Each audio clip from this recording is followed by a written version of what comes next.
Äärimmäisen hyvää huomenta. Siinä olisi meikäläisten Lontoon vallotus.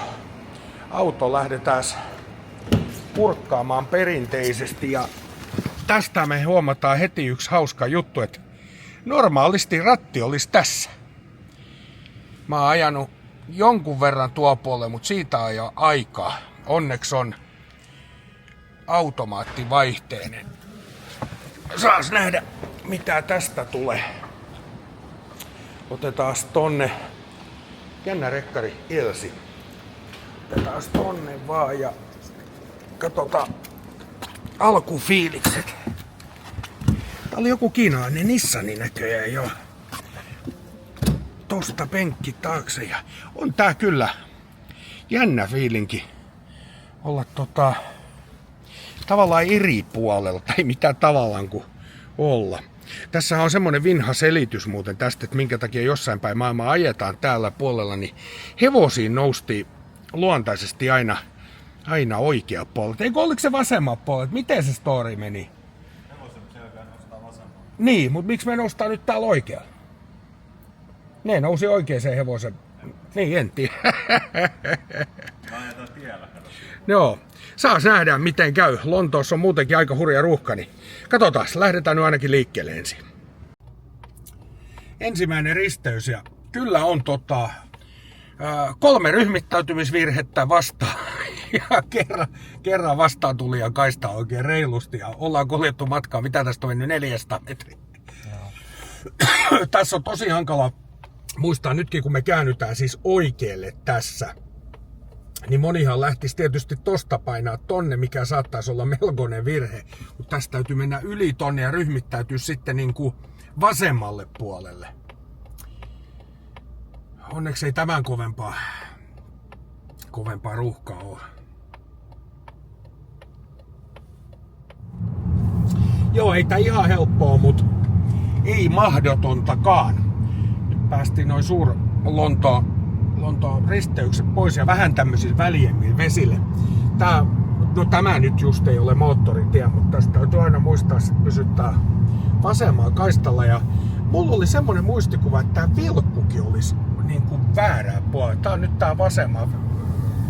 Se on hyvä, että se on tuo puolella. Monella saattaa tulla yllätyksenä, ei se, että Englannissa sataa, tää sataa aina, vaan se, että noi pyyhkijätkin menee nyt sitten meistä katsottuna väärään suuntaan. Tuolla ne menee. Kattokaas muuten kuinka ihana vehreetä täällä on. Tää on niin totaalisesti tietenkin. Oi, nyt tulee kyllä kovia päätöksiä. Totaalisesti muuttuu tää landscape tämmöiseksi postikorttimaiseksi ja hyvin vehreäksi, vähän niin kuin Suomen kaltaiseksi tää luonto. Toivotaan, että toi vesisade nyt loppuisi. Meille ei nimittäin tietenkään oo sateenvarjoa. Kyllä tässä väistämättä tulee sellaiset Emmerdale-fibat, kun täällä ajelee näitten kylien läpi. Kaikki niin kuin rakennukset on tuttuja nimenomaan Emmerdaleista ja brittilippuja liehuu joka puolella ja kaikki on niin kuin tiilestä tehty ja mikäpä siinä. Sitten tää vehreys kyllä edelleen lyö ällikällä. Tää on kyllä todella hieno seutu, vaikka me ollaan, mitä me ollaan tultu Lontoosta 3 varttia suurin piirtein. 100 kilometriä niin suurin piirtein. Ei tää sen kauempaa ja tunnelma on kyllä aivan totaalisesti eri. Mehän ollaan nyt matkalla Stonehengeen katsomaan ja se on yksi ollut meikäläisen aina semmonen lapsuudesta saakka, että voi kun pääsis noi kivet joskus katsastamaan. Toivotaan myöskin, että vesisade loppuisi matkaa näyttäisi olevan 3 mailia vielä, että ihan nurkan takana. Tässä nyt sitten jonotellaan.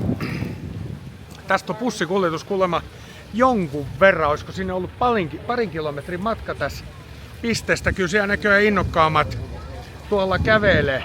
Tuolla oli myös jonkunnäköinen näyttely. 30,90 puntaa maksoi liput, eli on siinä kyllä hintaakin. Ans kattoo nyt. Porukkaa ihan huolella. Tästä. No joo. Ja totta kai kun sijoitti ainoastaan 20 euroa Stonehengen sateenvarjoon, niin kun pääset tuolta bussista pois, niin sitten vesisade loppuu. Mutta tämähän nyt tietysti on semmoista seutua, että tällaista varmaan voi tarvita. Kattokaas vähän näitä kovin ylhäitä maisemia ja siellähän noi legendaariset kivet jo siintääkin. Tässähän tulee esitetty muutama kysymys itselle, eli kuka ihme tai ketä noi on tänne raahannut, miksi ja koska. Siinä on varmaan semmoiset tärkeimmät kysymykset. No se koska tiedetään.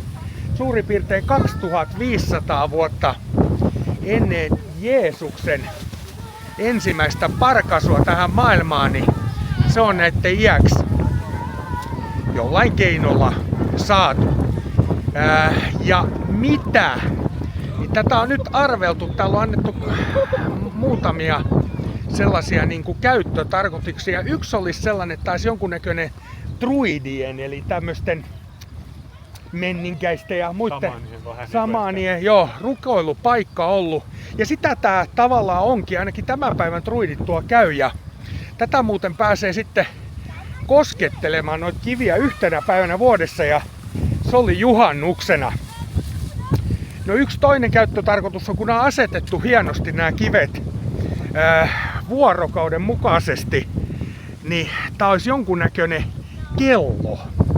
kellohärveli, ja sekä on aika yksin. Ja sitten, että olisiko siinä niin kuin ollut joku maanviljely tarkoitus. Eli tiedettäisiin vähän, että koska kannattaa kyntää ja koska aurata. Tai joku semmonen, menee ja tiedä. Se voi olla yksi.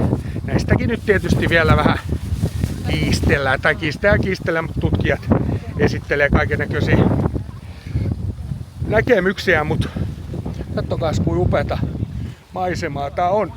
Mutta joka tapauksessa on selvää, että on tää mieletön kohde. Tää on ollut meikäläisen aina semmonen, en mä osaa selittää, että miksi nyt tällaisia pitäisi päästä katsomaan, mutta on se vaan hienon näköistä meininkiä. Ja tonnehan on, ja tänne reunoille, missä on näitä kiviä, tossakin näkyy yksi, niin tänne on haudattu näiden rakennelmien tekijöitä. Voitte vaan kuvitella, että 5000 vuotta sitten niin tuommoisen kiven siirtäminen oli yksi juttu. Se ei kovin helposti luonnistanut. Tuommoinen aita tässä on tosiaan, että mihin täytyy jäädä kattelee näitä. Mutta tosiaan kerran vuodessa juhannuksen aikaa noit pääsee oikein hieromaankin. Sikäli mikäli suunnittelette reissua. Tää kulkureitti näyttääkin olevan tämmönen, pyöritään ympäri. Siellä on varis, ihmettele niitten kyydissä. On siinä kyllä. Miettikää sitä ajatuksen juoksua, että hei, jätkät hei, tossa olisi tommosia helvetimoisia kiviä, niin kannetaan ne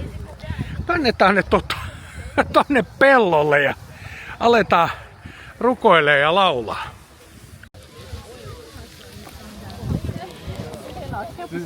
Kyllä se vaan.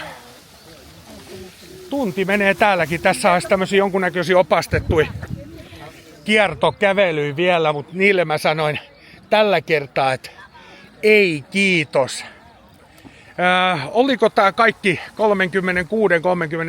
36-37 euro arvosta, niin kyllä meitsi sanoi, että oli. Stonehengi on nyt nähty. Matka ei voi jatkua.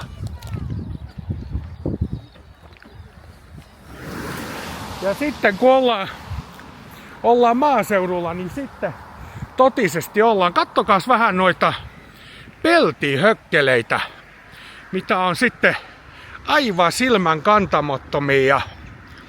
niin on asukkaitakin. Siikatkaa nyt herranjestas porsaita joka mökissä. Tää on niinku porsaitten mökkikylä. Se on näköjään ruokinta-aika just käynnissä.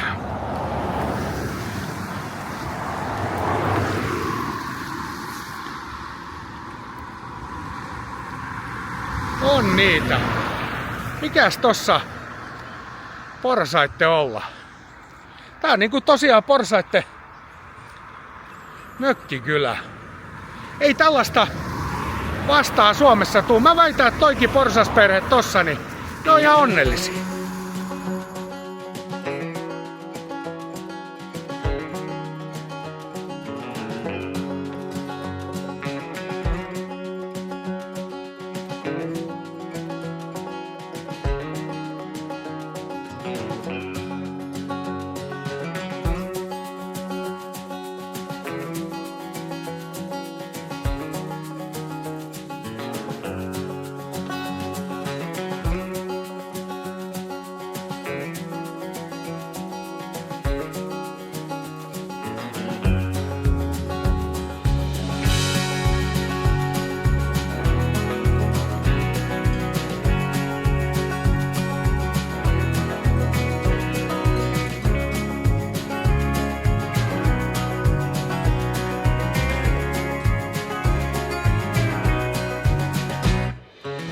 Noniin, se oli meitsi elämä ensimmäinen väärinpäin. Väärällä puolella ratti oleva auto parkkeeraus. Nyt me ollaan tultu mielenkiintoiseen, en mä nyt sano kylää pahaa, se on täällä semmonen pyöreät 100 000 ihmistä, mut bad, eli kylpy. Mä luulen, että me ei tänään kylpemään mennä, mutta meitä vähän toi kylpyhistoria kuitenkin kiinnostelee. Uskaltaa me mennä siitä välistä, uskalletaan. Kylpyhistoria kuitenkin kiinnostelee ja sitten tää on mukavasti matkan varrella, kun mennään tonne Walesiin eli Cardiffiin tarkalleen ottaen siellä. Ja täällä on melkoista historiaa ton kylpylöimisen vuoksi. Aikoinaan jo roomalaiset suuret sotasankarit ja ehkä vähän pienemmätkin sotasankarit, niin ne kävi täällä kylpemässä. Historia on tosi mielenkiintoinen. Ja kyllä näyttää olevan tämmöisellä ensisilmäyksellä itse kaupunkikin. Tämmönen oikein, monesti sanotaan, että joku paikka on uinahtanut 50, 60, 70-luvulle, niin tämä näyttää siltä, että taisi uinahtanut 1800-luvulle. Mielenkiintoista. Ja siitä vähän aukeeta Five Guys kesken. Tossa, jos et ole käynyt, käykää ihmeessä. Pikkasen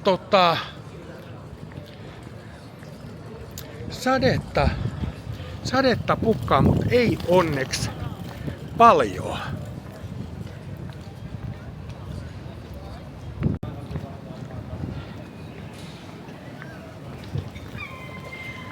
Ai täällä on toi Rydmanin sekatavarakauppa. Se on vielä voimissas. On kyllä. Oho, en oo koskaan täällä ennen ollut, mutta täytyy sanoa, että hyvältä näyttää.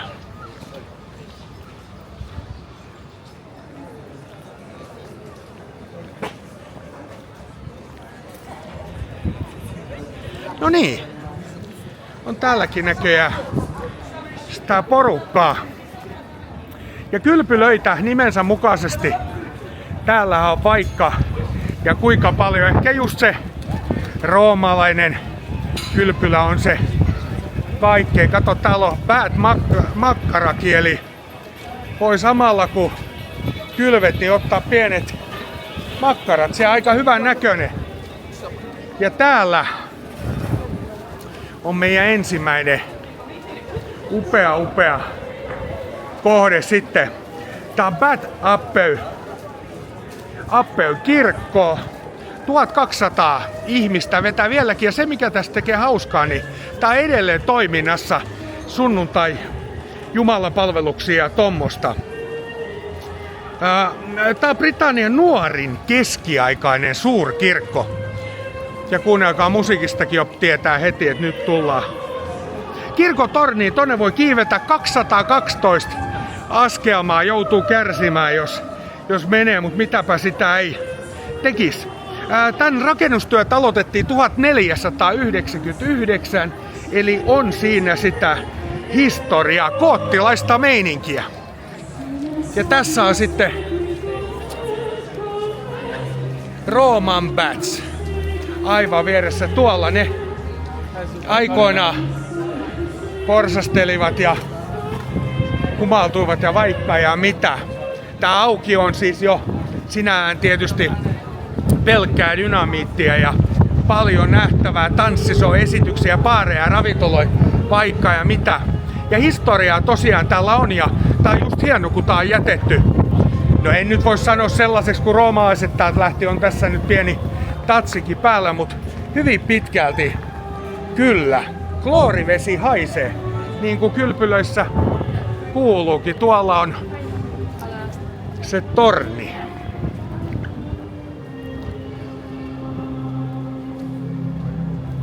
Ja tältä täällä Rooman kylpylässä näyttää nyt sit entrance, eli sisääntulo. Katsotaan, ostetaan liput tonne ja näytetään teille, minkä näköistä siellä sisällä on. Ja tästä sitten sisälle. Täytyy sanoa, että oli aika härskihintaiset liput meikäläisen mielestä. Oho, onpa vesi. Vesi oli mustaa, äiti kulki mustissaan. Aika mielenkiintoisen hintaiset liput 30 puntaa kappale, eli se on sitten 36 € varmaan. Katsotaan nyt sitten koko rahalla. Tästä pääsee ainakin ulos näkee tän. Eli täällä on kyllä pidetty kaikin puoli lystiä aikoinaan. Ja nimenomaan roomalaiset. Tää on ikivanha, kun mä kyselin vähän, että tiedetäänkö tarkkaa ikää, niin ei ne oikein osannut sanoa, että aina iät ja ajat se on ollut siinä.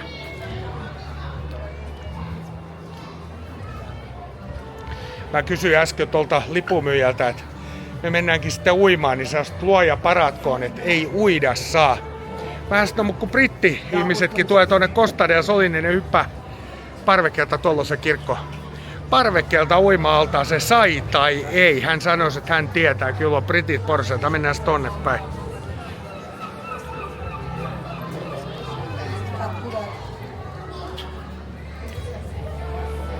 Kyllä tässä semmosen niinku fiilikset tuntee. Tuolla on löhönnyt kaiken näköiset siisarit kauheissa krapuloissa ja sitten vaan uimaa.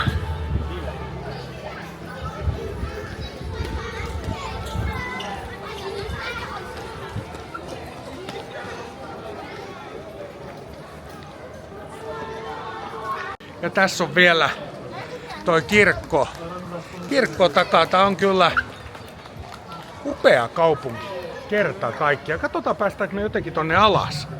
Britain are hot springs adored with sumptuous. Miten toi sanotaan? Sumptuous splendor. On muuten vaikeeta meininki. Täällä mennään nyt sitten tänne alakerran. Näitä vois kutsua vaikka muistelotilaksi. Täältä löytyy vanhaa kiveä. Tää on niinku ihan selkeä kouru. Tässä on tämmönen vesiputkikouru. Tässä meillä on se rakennuksesta vähän läpinäkyvä meininki. Se näyttää tossa hauskasti siniselle, missä vesi on. Ja tossa on nyt tietysti koko alueen kartta. Ja täällä on vähän kylää sitten tämmöisessä perspektiivissä. Hauskaa, kun kaikki kulkee noin luurit korvalla. Tommoset siis kuuluu siihen. Mun mielestä ehkä vähän turhankin tyylisen 36 € lipun hintaa, mutta tossa sitä sitten selostetaan, missä kaikkialla on mitäkin tehty. Täältä varmaan päästään altaille. Voisikohan joskus roomalaiset kylpijät ymmärtäneet ajatella, että tästä muutama 100 vuosi eteenpäin, niin täällä on muuten tätä vanhaa kaivantoa. Muutama 100 vuosi eteenpäin, niin ihmiset kulkee täällä luurit korvalla kuuntelemassa, että kun te olette ollut kylpemässä. Välttämättä ei, mutta kovin on vaikuttava paikka kyllä, en mä sitä sano. Siinä on ollut vähän jumalaton kaakelointihomma jollain, ketä tämä on aikaiseksi saanut. Great Bad löytyy sitten täältä.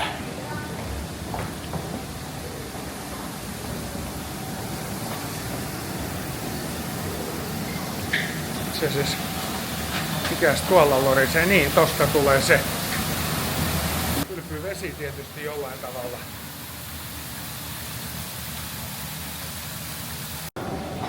Automatic doori, automaattinen. No niin, nyt ollaan sitten uima-altaan reunassa. Ajatelkaas tässä sitä vaan. Tässä sitä on istuskeltu. Aiku hyvä. Tää on niin. Ajatelkaa, tässä on istuttu niin paljon, että tohon ihan persauksen jäljet painautunut. Kyllä siinä on todella istuttu. Kuka työt tekee, mä vaan kysyn. Carved stones from the Great Bad, eli siinä on vähän sitä kaivettu kiveä, on ne valtavia murikoita. Nostetaan tosta vähän. Kato, kyllä se olisi noussut, mutta en viittinyt nostaa.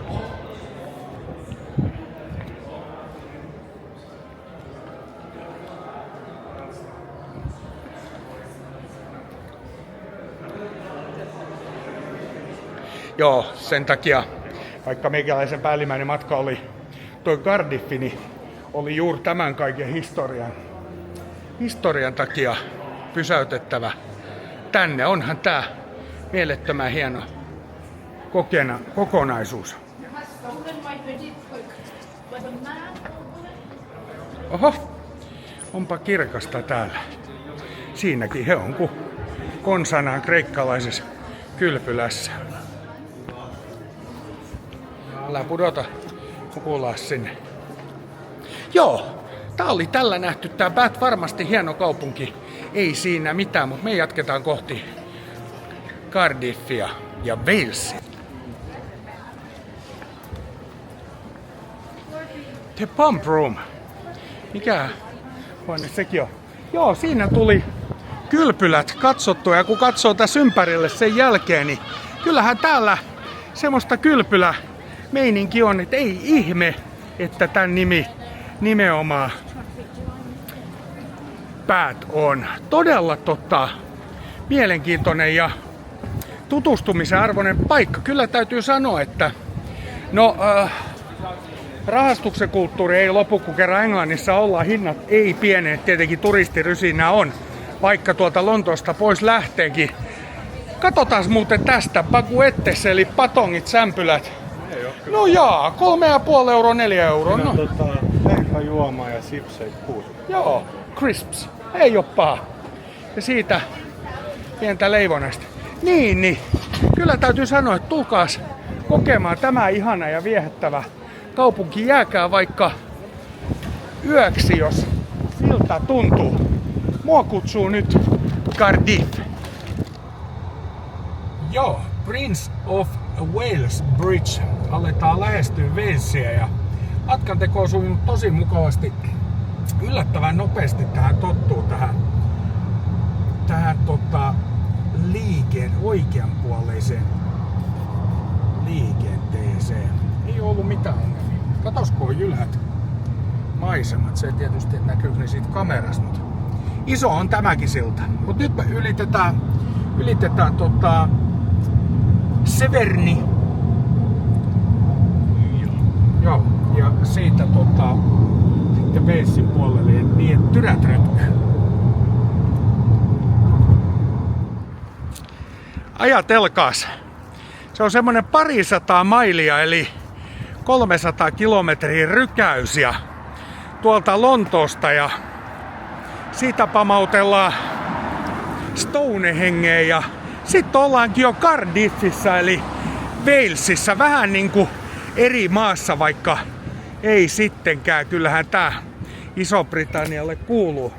Siinä on muuten Cardiff Arena meikäläisestä katsottuna vasemmalla.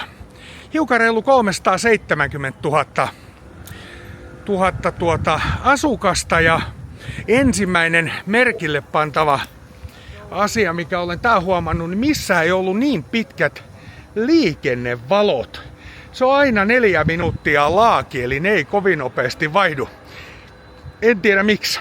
Se mikä täällä on myöskin tää Walesissa kivaa, tai mistä minä tiedän, mä en ole koskaan täällä aikaisemmin ollut, nyt olen, niin on kivaa se, että kaikki nämä nähtävyydet on suhteellisen lähekkäin. Semmonen pieni huomio myös, kun tosta ajan luikauteltiin, niin tähän kaupunkialueelle kun tultiin, täällä on nyt rauhaista ja siistiä, mutta matkan verralla oli melkoisen törkyisen näköistä. En tiedä sitten mitä kautta me tänne saavuttiin, oliko siinä syy, mutta noin niin kuin muuten. Siinä onkin mielenkiintoinen idea. Chapel Bar et Restaurant. Ja naapurusto on ihan saman näköistä. Aika hienoa, eikö oo? Ja nyt pitää tosiaan muistaa, että ihan ytimessä ydinkeskusta alueella ollaan.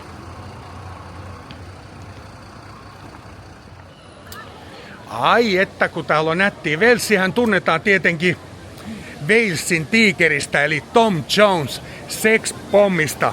Täältä kun kysyt keneltä tahansa, kuka on Tom Jones, ne tietää kyllä, mutta kyllä ne tietää Suomessakin. Ja sitten on tämä kielipolitiikka eli kieliasia, niin jos teidän mielestä lontoolaiset varsinkin puhuu erikoisella aksentilla englantia sellainen, että ei oikein tahdo mitään ymmärtää. Ja englantilaiset nyt ylipäätään. Englantilaiset puhuu siis englantia, mitä kukaan englantia ymmärtävä ei ymmärrä. Niin täällä se menee sitten totaalisesti yli hilseen. Täällä kielenä englannin lisäksi siis on kymrin kieli ja se on kyllä sitten niin eksoottista kuin olla. Ja tosta esimerkiksi me voidaan katsoa, että miltä se näyttää. Post office, eli posti, niin se on kymrin kielellä sitten niinkin helppo kuin Svidda Fars Post. No ton posti ehkä ymmärtäisi, mutta ei mitään muuta. Jatketaan tätä kävelykatua vielä, kun puhuttiin äsken tosta kielen vaikeudesta, niin täällä on kohtuullisen vaikea paikan nimi. Se on semmonen kuin no joo, kattokaa itse tosta ja sanokaapa toi 3 kertaa selvinpäin. 3 kertaa selvinpäin ääneen, niin olette aika mestareita. Porukkaa on tietenkin huomattavasti vähemmän kuin tuolla Lontoossa oli. Ja siinä on sitten pieni historian läjäytys, eli Cardiffin linna. Se on nötköttänyt siinä jonkun aikaa. Se nimittäin perustettiin tasan 1000-luvulla ja siitä saakka ja edelleen tänä päivänä se suojelee tätä Cardiffin aluetta. Toki silloin se suojeli hyökkäiltä ja nyt ettei turistit pääsisi linnasta ulos, vaan vielä jonkun pienen kaupan tekisi. Sitten kun katsoo tätä maisemaa tässä, niin on hienoa. Täytyy kyllä sanoa, että nämä Burger Kingit ja kaikki nämä, niin nämä alkaa sitten olla jo meikäläisen hermoillekin aika raskaita. Näitä on joka helvetin nurkassa nykyään. Ihan sama mihin menen, niin aina on Burger Kingit ja McDonald'sit. Kun mietitään rajoitteita, niin eikö noille olisi aika sanoa jo, että laittakaa vähän syrjempään ne helvetin hampurilaistötterönne. Joo, sitten tuolta. Katsotaan, miten siellä on noin paljon keltapukusta porukkaa tuolla portti edessä. No, syyhän siihen tietysti heti löytyy, että se on mennyt jo kiinni. Mutta ei se meitä haittaa, koska me lähdetään sitten tonne suuntaan. Pizza Pilgrims olisi Tyrkyllä, mutta ei kai me mitään pizzaa. Me voitais katsoa vähän semmoista, mikä se olikaan se perinen ruoka? Se vensiläinen, mä katoin sen jostain. Tarkastettuani asian, se on kavla. se niiden perinneruoka on kuulemma hyvä. Valk Inns. Katsotaan mitäs tässä meillä on. Löytyisikö meillä? Kahvi on, Tiger Runs with Sandwich. Joo, täällä on kahvi. Tää käydään koittaa se. Noniin. Mä en sit voinut itselleni yhtikäs mitään ruuassa kestää sen verran, niin testataanpa nyt yksi Guinness sitten.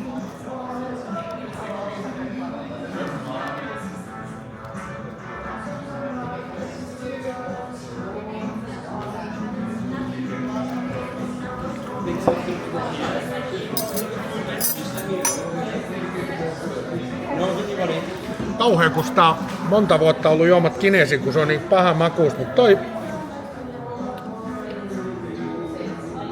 kylmä, niin sehän meni.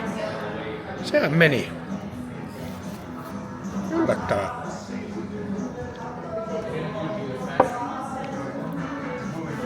Ei se ole huono ollenkaan. Lol. Niin se maailma vaan muuttuu. 30 vuoteen en suostunut juomaan Guinnessia ja nyt se maistuu yllättävän hyvältä. Muutenkin tää maailma tuntuu menevän niin ihmeelliseksi koko ajan. Kun näissä reissuissa on, niin tuntuu, että maailma on kauheasti pienentynyt. Joka paikkaa pääsee lentokoneella, tsum muutama tunti, niin saat ympäri maailmaa. Ja sit tavallaan niin kuin supistunut, niin kuin mä sanoinkin tuossa, joka puolella on kaikkea samaa. On McDonald's, on kaikkea muuta. Puuttuu niin kuin sellainen sielu. Sitten minkä mä oon huomannut täällä Englannissa ollessani, niin kiinalaiset ravintolat, niitä on joka puolella. Ei siinä mitään, kiinalainen ruoka on hyvä, mutta ei niitä ihan joka nurkassa tarvitsisi olla. Mutta mennäänpä tähän sielukkuuteen, niin tää on nyt sitä kavlia sitten, ja totta kai lampaasta, eli walesiläinen kansallisherkku. Suorastaan, tiesittekö muuten, että Walesin lipussa, tiesitkö sä, että Walesin lipussa on lohikäärme? Kyllä. Vihreä ja valkoisen pojan. Oi. On kyllä hyvät maut. Tää on siis jonkunnäköinen soppa.